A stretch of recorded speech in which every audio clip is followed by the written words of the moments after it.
السلام علیکم ورحمت الله وبرکاته. ملګرو دا یو بدبخت دی او هغه بدبخت دا یو هوټل ته تللی دی. په هوټل کې هلته کې پټرول د زمزم په بوتل کې اچیلی دي چې یاره دا د زمزم اوبه دي.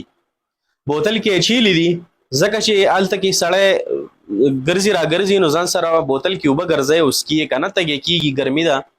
د دغه اوبو په باندې پټرول اچیلی په دغه بوتل کې چې یاره دا د زمزم اوبه دي او زه یې څکمه او دې تلی دی دغه له ورغلی بیت الله شریف له او هلته په بیت الله شریف باندې اوبه اړوي. د الله په کور کې د الله دا اوس وګوره ښه د الله په کور کې ولاړ دی، الله ورته ګوري او د الله کور سوځوي. وایي زه د الله کور سوځوم. نو دا هلته پټرول اړیلی چې پټرول اړیلی نو ماچس نه لګي. دا د خدای اوس دغه ته وګوره قدرت ته او د الله پاک جل جلاله د هغې غیرت ته وګوره چې الله پاک په خپله د خپل کور حفاظت کوي. چې هلکه ته راغلی عبادت له عبادت کې نو وکه ځان له اجر او ثواب وګټه. ګوره رب العالمین دا ډېر زیات صبر کوي. خو ګوره رب العالمین په غریب کې چې رالی نو بیا به سم راغلی نو دی هلته مارچس واو او مارچس نه لګېدو نو خلک پوه شوي پټرول بوی دی خامخه نو والی درس وباړی دی جوړ کړی دی.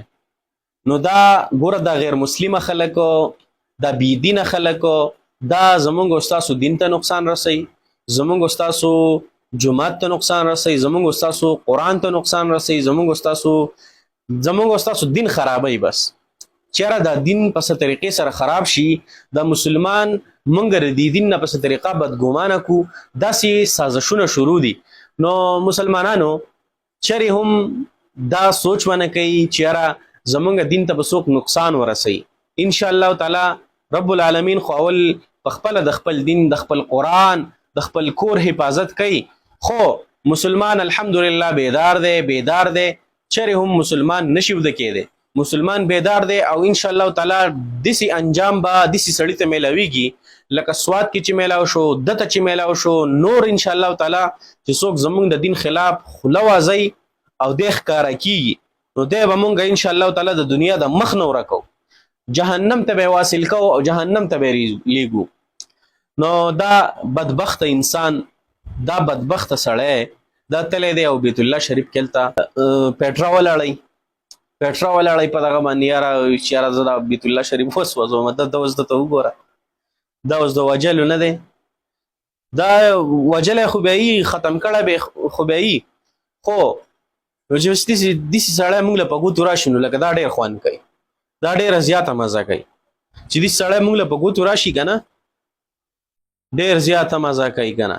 د داسې سړي نه خورګ واړی خورګ که نه او دا پوستکی تیاړی که نه او دا یو مړ دا نوک تی وباسې که نه او چغې وایي دا سړی داسې مزه کوي داسې एकदम د دې وجل هم مزه نه کوي.